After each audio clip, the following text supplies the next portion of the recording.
નમસ્કાર મિત્રો, તાપી જિલ્લાની એકમાત્ર number 1 news channel Samaykranti news બુલેટિનમાં વિગતવાર સમાચાર નિહાળો. વ્યારા પોલીસ મથક ખાતેથી ફ્લેગ માર્ચ કાઢવામાં આવી. તાપી જિલ્લાના વ્યારા પોલીસ મથક ખાતેથી ફ્લેગ માર્ચ કાઢવામાં આવી હતી.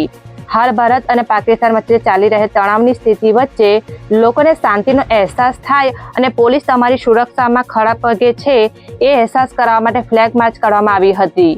જે ફ્લેગ માર્ચ શાંતિ અને સલામતી જળવાઈ રહે એ માટે કાઢવામાં આવી હતી. જે માહિતી શનિવારના રોજ 5 કલાકે મળી હતી. તાપી જિલ્લાના અધિક કલેક્ટર દ્વારા ડ્રોન અને ફટાકડા અંગે જાહેરનામું બહાર પાડવામાં આવ્યું. તાપી જિલ્લાના અધિક નિવાસી કલેક્ટર દ્વારા ડ્રોન ઉડાવવા તેમજ ફટાકડા ફોડવા પર પ્રતિબંધ મૂકતું જાહેરનામું બહાર પાડ્યું છે.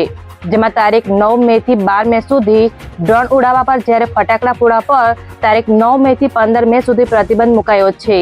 જો કોઈ આવું કૃત્ય કરતા પકડાશે તો શિક્ષાને પાત્ર થશે એવો હુકમ કરવામાં આવ્યો છે. જે માહિતી 12 કલાકે મળી હતી. વાલોડ તાલુકાના રાનવેરી ગામના યુવકો ઓનલાઈન ડ્રેસ મંગાવતા 83,399 રૂપિયા ગુમાવ્યા. તાપી જિલ્લાના વાલોડ તાલુકાના રાનવેરી ગામના યુવક ઈશાંક ચૌધરી ઇન્સ્ટાગ્રામની એપ્લિકેશન વાપરતા હોય જે દરમિયાન ઓનલાઈન ડ્રેસ મંગાવવાની લિંક પર ક્લિક કરતા ડ્રેસનો ઓર્ડર કર્યો હતો. જેમની પાસેથી ગઠ્ઠાએ અલગ અલગ રીતે પૈસા પડાવી લેતા પોલીસ ફરિયાદ નોંધાઈ છે. જેમાં કુલ 28 ટ્રાન્ઝેક્શન મારફતે 83,399 રૂપિયા પડાવી લઈ છેતરપિંડી કરવામાં આવતા ફરિયાદ નોંધાઈ છે. જે માહિતી શનિવારના રોજ 2 કલાકે મળી હતી. વાલોડ તાલુકાના દેલવાડા ગામના યુવકે ઝેરી દવા પી લેતા સારવાર અર્થે ખસેડાયો. તાપી જિલ્લાના વાલોડ તાલુકાના દેલવાડા ગામના ટિંકલ રાઠોડ નામના યુવકે અગમ્ય કારણસર ઝેરી દવા પી લીધી હતી. જેની જાણ પરિવારના સભ્યોને થતાં તાત્કાલિક વાલોડ સરકારી દવાખાનામાં લઈ જતા પ્રાથમિક સારવાર આપ્યા બાદ વ્યારા જનરલ હોસ્પિટલ સારવાર અર્થે ખસેડવામાં આવ્યા હતા. જ્યાં તબિયત સુધારા પર હોવાની માહિતી શનિવારના રોજ 4 કલાકે મળી હતી. સોંગઢ તાલુકાના ઉકાઈ ખાતેથી પ્રભારી મંત્રી દ્વારા અફવામાં નહીં આવવા અપીલ કરાઈ. તાપી જિલ્લાના પ્રભારી મંત્રી મુકેશ પટેલ દ્વારા ભારત અને પાકિસ્તાન વચ્ચેની તણાવભરી પરિસ્થિતિ વચ્ચે અફવા નહીં ફેલાવવા તેમજ અફવામાં નહીં આવવા માટે નાગરિકોને અપીલ કરી છે. જે માહિતી 1 કલાકે મળી હતી.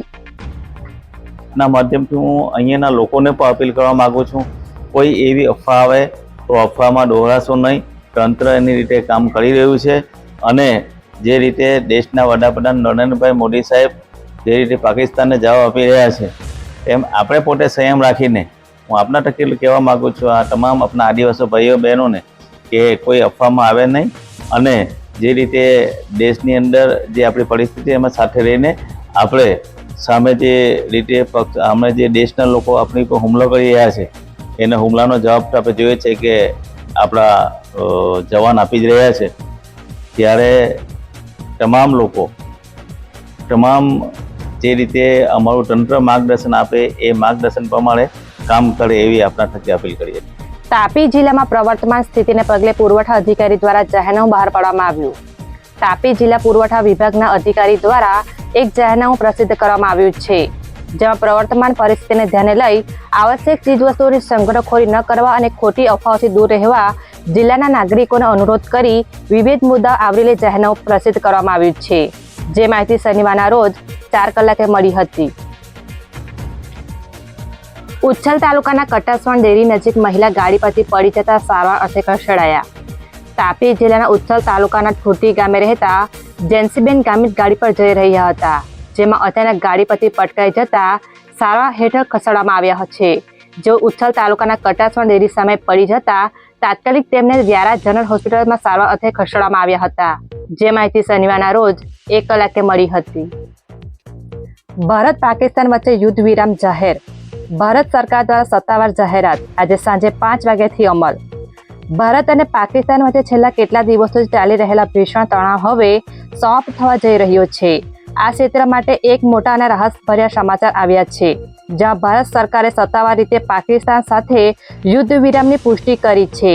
ભારત અને પાકિસ્તાન વચ્ચે ગોળીબાર અને લશ્કરી કાર્યવાહી બંધ કરવાના નિર્ણય અંગે અમેરિકી રાષ્ટ્રપતિ ડોનાલ્ડ ટ્રમ્પે કરેલા દાવાઓ બાદ ભારત સરકારે સ્પષ્ટતા કરી છે.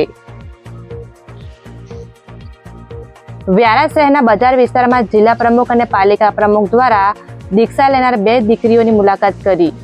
તાપી જિલ્લાના વ્યારા શહેરના બજાર વિસ્તારમાં રહેતા જૈન પરિવારની 2 દીકરી દીક્ષા ગ્રહણ કરવા જઈ રહી છે, જેને લઈ દીકરીને મળી શુભેચ્છા સંદેશ પાઠવવા માટે મુલાકાત કરવામાં આવી હતી, જેમાં જિલ્લા ભાજપ પ્રમુખ સુરજ વસાવા તેમજ નગરપાલિકાના પ્રમુખ રીતેશ ઉપાધ્યાય સહિતના અગ્રણીઓ જોડાયા હતા અને શુભેચ્છા પાઠવી હતી, જે માહિતી શનિવારના રોજ 2 કલાકે મળી હતી. ઉચ્છલ તાલુકાના સાકરદા ગામની સીમમાંથી મોપેડ પર વિદેશી દારૂ લઈ જતો ઈસમ ઝડપાયો. તાપી જિલ્લાના ઉચ્છલ પોલીસ મથકના માણસોએ સાકરદા બ્રિજ નજીક મોપેડ પર વિદેશી દારૂ લઈ જતા મહારાષ્ટ્રના ઈસમને ઝડપી લીધો છે, જ્યાં પોલીસે રોહિદાસ ગાવિત નામના ઈસમને ઝડપી લઈ કુલ 42,400 રૂપિયાનો મુદ્દામાલ કબજે લઈ કાર્યવાહી હાથ ધરી છે, જે માહિતી શનિવારના રોજ 4 કલાકે મળી હતી. સમય ક્રાંતિ ન્યૂઝ ચેનલમાં તાપીના સમાચાર મેળવવા માટે ચેનલને યુટ્યુબમાં જઈ સબસ્ક્રાઇબ અવશ્ય કરી લેશો અને લિંક તમારા મિત્રોમાં શેર કરશો. આવતીકાલે ફરી મળીશું નવા સમાચાર અને અપડેટ સાથે. આભાર.